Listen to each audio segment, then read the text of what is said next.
Chapter 12. Deadlands. Sabrina intercepted the delivery boy outside the processing room. He was lanky, almost to the point of gauntness, the sleeves of his jacket stopping well above his wrist. A few stray whiskers that had escaped his razor stood out prominently on his neck. Red bumps marred the skin he had successfully shaved. He smelled of self-consciousness, scents of acne lotion, cologne, and hair cream surrounding him like an aura. "Excuse me. It is Daniel, right?" Sabrina said, shooting a glance over his shoulder to the double doors leading to the processing wing. "Can I speak to you a moment?" "Sure," he said, rolling his chewing gum from one side of his mouth to the other. He paused to examine her. "That suit looks different from all the others." "Newest version," Sabrina said. When she had put on her patrol suit that morning, she realized it was equipped with the latest enhancements. Improvements Moshi, of course, had shown her months before. The newest gear usually went to officers first, not cadets. Clearly, the station bosses had been searching for some way to show their appreciation for her actions in the factory. She guided Daniel with a light touch of her hand around the corner so that they had a certain level of privacy. "I'm Cadet Sabrina." His eyes grew wide and mouth open so she could see his chewing gum drop from the roof of his mouth to his tongue. "You're the cadet who brought in all those occultists." "That was me." "Hey, Zoo, that was some serious stuff." "Daniel, I'm not here to talk about station business. I'm not supposed to talk about that stuff anyway." "Oh, yeah, sure. Sorry." She sighed. "Listen, my friend Zandy's likes you." "Zandy's fail?" He blew out a long sigh between his lips. "Officer, Zandy's fail? The ice sculpture on the other side of those doors?" "It's hard for her to show it. It's not easy being a female officer." "She likes me?" "I think you have the wrong guy," he said, his thumb in his chest. "You are the delivery boy. Man, that makes all the deliveries to the detention wing, right?" "Yeah, but she never talks to me much. Sometimes I say hello. She just sort of grunts." "She's got a terrible boss. It puts her in a bad mood. Listen, she just needs to know you are interested. Just show some persistence. I'll cover for you. I'll get you some time with her today." "Why are you doing this?" "'Cause she is my friend, and I'm tired of listening to her complain that she's not getting laid." Daniel stopped chewing. He readjusted the package under his arm and lifted the bill of his cap. "Well, maybe I can ask her out." "You definitely can. Just remember, persistence," Sabrina said, slapping his shoulders and pushing him at the doors. He moved towards them with a deep swagger to his step and kicked them apart with his foot. He called out an enthusiastic "Good morning" to Zandy's. Sabrina saw the confused expression on the female officer's face before the doors swung closed. She pressed her forehead against the wall. The patrol suit, using a helpful female voice in her earpiece, informed her that her pulse and heart rates were elevated. It suggested ways to lower her blood pressure when not on duty: exercise, reducing her sodium intake, breathing, and stretching exercises. She cut the message off and tried to still her shaking hands. She decided the show of nerves might actually help her in the fraud she was about to perpetrate. When enough time had passed, she entered the doors herself. Daniel's body was leaning at an angle against Zandy's desk, his weight balanced on his elbow. His hips were cocked to the side, and his other hand hooked on his belt. "Cadet Sabrina," Zandy said, jumping to her feet and looking past Daniel.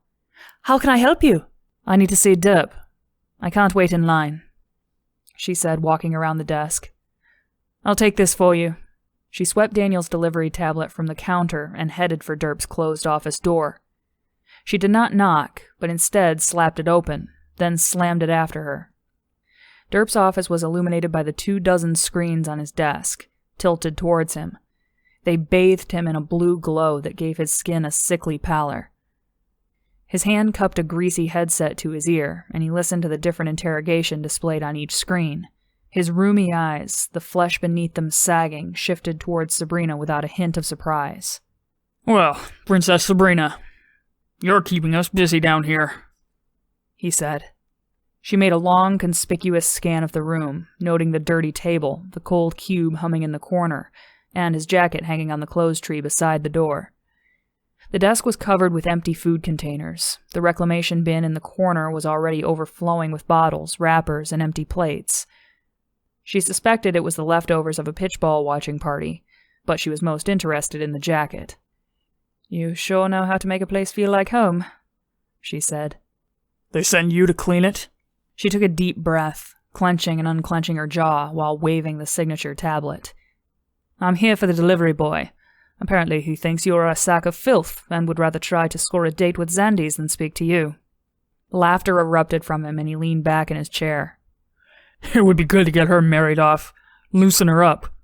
His laugh subsided and he patted his knee. You got yourself a man, cadet? Or have you been too busy playing scissor sister with your friend down the hall? Her head felt light with a sudden rush of blood.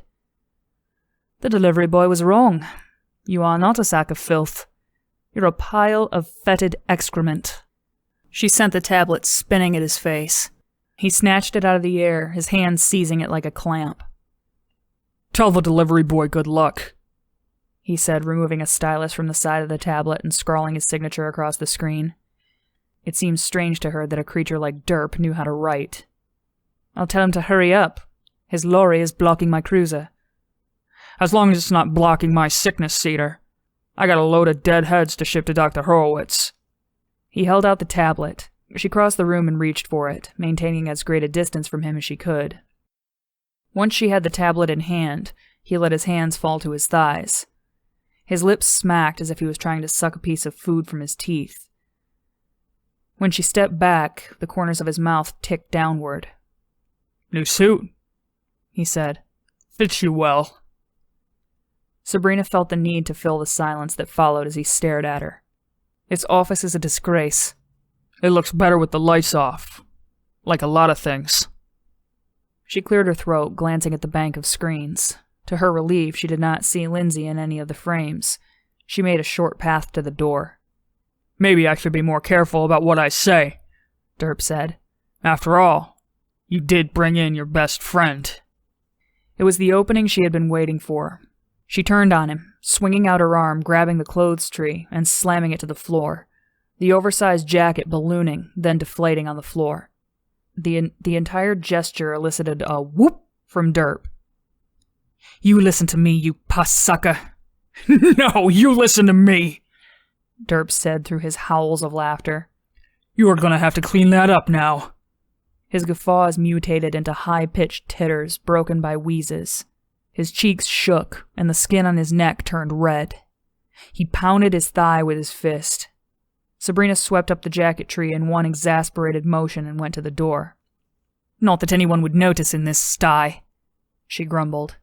He laughed again, cheerfully, his voice echoing into the hallway. "You're all right, cadet. You can come back here any time." He spoke as if they were best friends.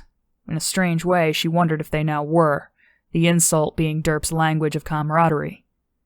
Daniel was still at the desk, now turned so that both elbows balanced on the counter. He was working on making arrangements in 3 weeks' time. "I'm not available that evening," Xandes was saying. "That is my continuing education night." "I thought you said you had continuing education on second days," Daniel said. He had removed his hat and was scratching his head. Sabrina passed them and flung the tablet at Daniel.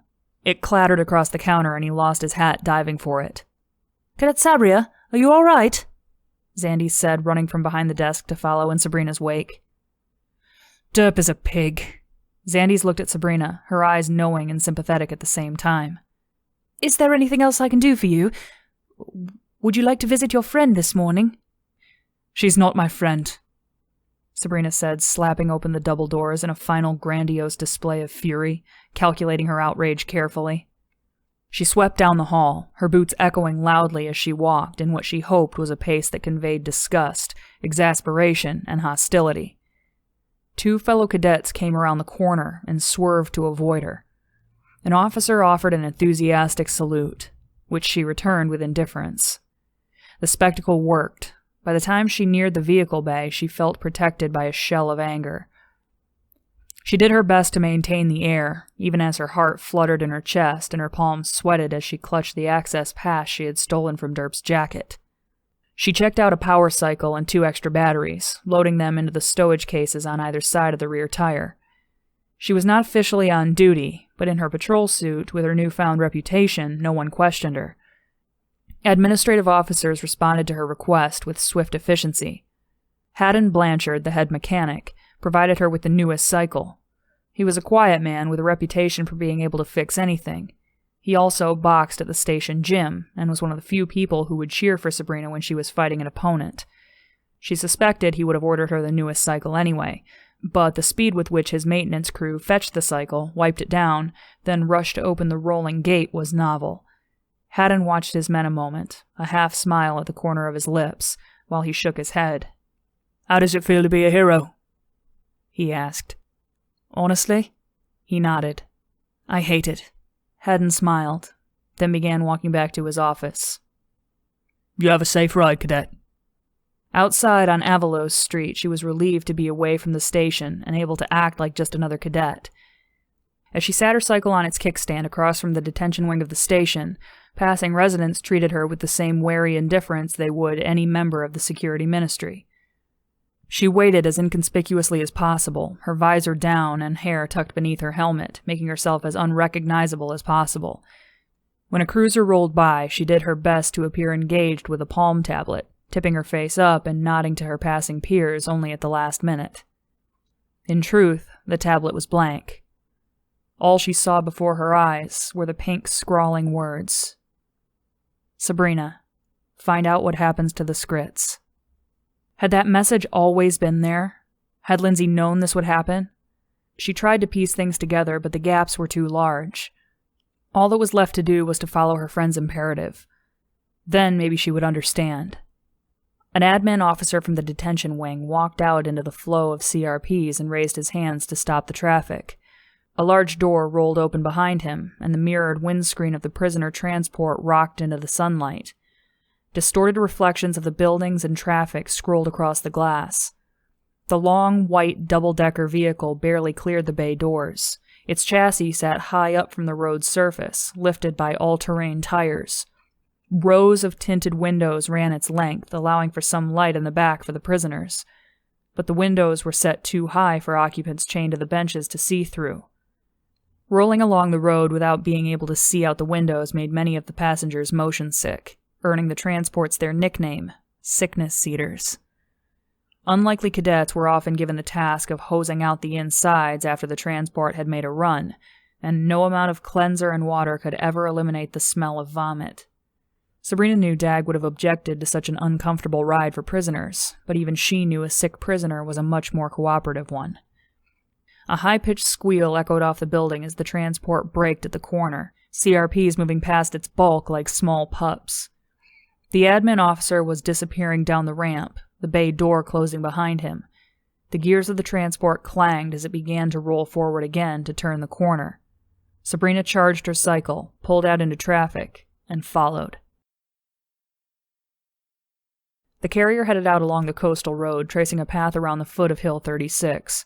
The road turned north, the sea opening up on Sabrina's right, wide and blue.